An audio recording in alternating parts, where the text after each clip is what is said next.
भारत के संविधान को इस तरह से जानने की कोशिश करें कि इसमें क्या क्या ऐसी चीजें थी जो दुनिया के संविधान में बहुत लंबी चौड़ी है। मैंने कहा कि मैं इस पे 2 घंटे 4 घंटे 6 घंटे बोल सकता हूँ, उसकी कोई नहीं। आज के समय के सीमा के अनुसार मैं आपसे बात करूंगा कि मोटे तौर पर संविधान में 4 चीजें हैं जो आपको हम सबको पता हो। पहली चीज है distribution of power.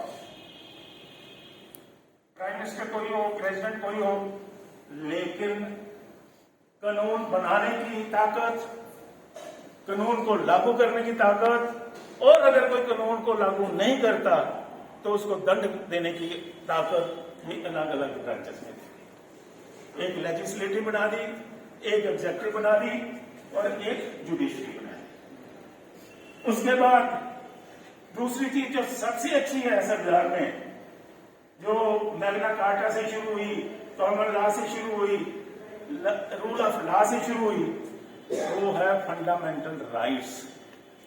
Fundamental rights, fundamental rights, right to freedom, right to practise religion. आप सबने पढ़े हैं, सबने सुने हैं, सबको पता है कि हमारे मौलिक अधिकार क्या है। लेकिन भारत के संविधान के निर्माताओं ने मौलिक अधिकारों के साथ साथ मौलिक ड्यूटीज भी लगा दी। कर्तव्य क्या है? हमें देश की रक्षा करनी है, हमें जो हमने अभी झंडा फहराया उसकी इज्जत करनी है, हमें अपने राष्ट्रगान की इज्जत करनी है।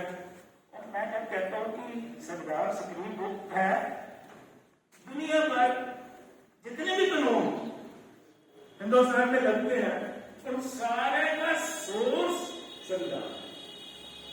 कैसे? अगर आपकी फंडामेंटल जो राइट है वो पूरा नहीं होता तो क्राइम माना जाता है, पूरा नहीं होता तो अनलॉफुल माना जाता है, उसके कानून बनेंगे। अगर आप ड्यूटीज पूरी नहीं करते, उन ड्यूटी को कैसे आपने देश की रक्षा करनी है, कैसे आपने देश के प्रति प्रतिबद्ध रहना है, अगर नहीं करते तो कानून मार गया। तो क्या संविधान में जो जो कुछ है उसी की कानून बने। तो दूसरी बात कि फंडामेंटल राइट्स और फंडामेंटल ड्यूटीज बहुत ही अच्छे ढंग से एक्सप्लेन की है और वही source of all laws in India है। अभी क्या है, ये बड़ी विचित्र सी बात है, थोड़ी सी रोचक भी है। इस व्याख्यान में आपको थोड़ा सा रिलीफ भी मिलेगा कि वो लोग जो संविधान की ताकतें जलाते हैं वो भी जमानत में के संविधान को अभी भी करते हैं। वो कहते हैं हम संविधान को नहीं मानते, वो भी जब कानून की बात आती है, अपनी रक्षा की बात आती है, अपने बचाव की बात आती है तो कहते हैं संविधान ये कहते हैं। कितनी अच्छी बात है कि हम किस संविधान के काम करें। तीसरी चीज और कुछ है लेकिन जो मैं आपके सामने आज करना चाहता हूँ छोटे से अपने directive principle of state policy. हम अपने घरों में बैठे हैं, हमारा मकान है, हमारी दुकान है, हमारा सब कुछ है, लेकिन उसके बावजूद भी कहते हैं कि आने वाले टाइम पे जब हमारे पास सफिशिएंट मीन्स होंगे ना तो हम एक कार भी खरीदेंगे, हम एक बड़ा घर भी बनाएंगे, हम घर में सब लोगों को क्या क्या करते हैं उनके लिए सब कुछ ठीक ठाक करेंगे। हम अपने ऊपर कुछ प्रिंसिपल बनाते हैं कि आने वाले टाइम में हम ये करेंगे। भारत के संविधान में बहुत ही अच्छी बात है कि सिर्फ ये नहीं कहा कि आज क्या करेंगे, आज हमें क्या चाहिए।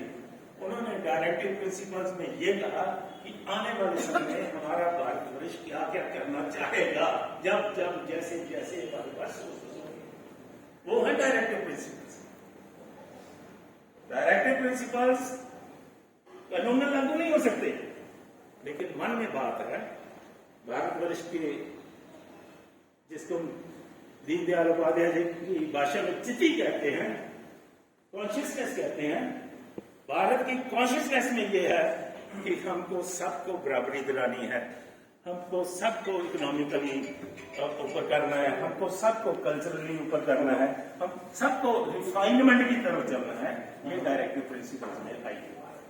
तो डायरेक्टिव प्रिंसिपल्स भी एक बहुत ही सुंदर बात है। आखिरी बात क्या कि मैं अपना स्थान लूंगा और वो बात हमें बताएगी कि किस तरह 8 कमेटी थी, 8 कमेटी में से एक कमेटी के चेयरमैन डॉक्टर B.R. अम्बेडकर थे और वो कमेटी थी ड्राफ्टिंग कमेटी। जो 2.5 साल मगजबाजी की गई, जो 2.5 साल बातचीत की गई, जो 2.5 साल लोगों की राय ली गई, 3 साल ही लगभग, उस 3 सालों को कलम बंद करना और अच्छे ढंग से लाना, लोगों के सामने पेश करना। और खुद बहुत बड़े वकील थे, बहुत बड़े इकोनॉमिस्ट थे, डॉक्टर B.R. अम्बेडकर बहुत बड़ी शख्सियत थे। तो उन्होंने ये काम इतने अच्छे ढंग से किया, ये संविधान का जो प्रारूप है उसमें हमें दिखाई देता है। आज हमारे साथ समरसता वाले आदमी बैठे हुए हैं। ये एक अलग विषय है कि भारत का संविधान एक ऐसा संविधान है जिसमें ना कोई गरीब है, ना कोई पिछड़ी जाति का है, ना कुछ है, हर कोई कानून के सामने बराबर है। इससे बड़ी समरसता क्या हो सकती है? आप ना आने दो, मैं अपने घर के नाम भी आने दूं किसी को, लेकिन वो कोर्ट में तो मेरे को बराबर है मेरे साथ।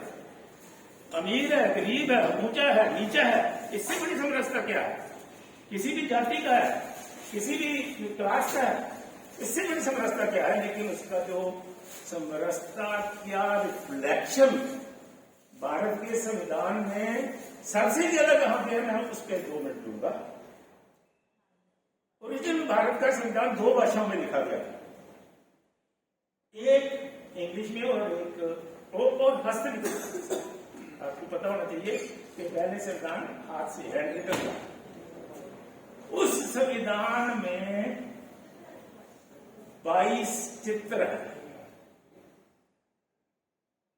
22 पोर्ट्रेट्स हैं, अलग अलग लोगों के, अलग अलग पेंटर्स के। आप पे कोई किताब लिखता है दिल्ली पे कि दिल्ली क्या है, तो आप बिना देखे देखते हो कि बाहर एक कुतुब मीनार की फोटो है, एक लाल किले की फोटो है, कोई चांदनी चौक का होगा, कोई पार्लियामेंट की होगी, तो आपको पता चल जाएगा कि ये दिल्ली है।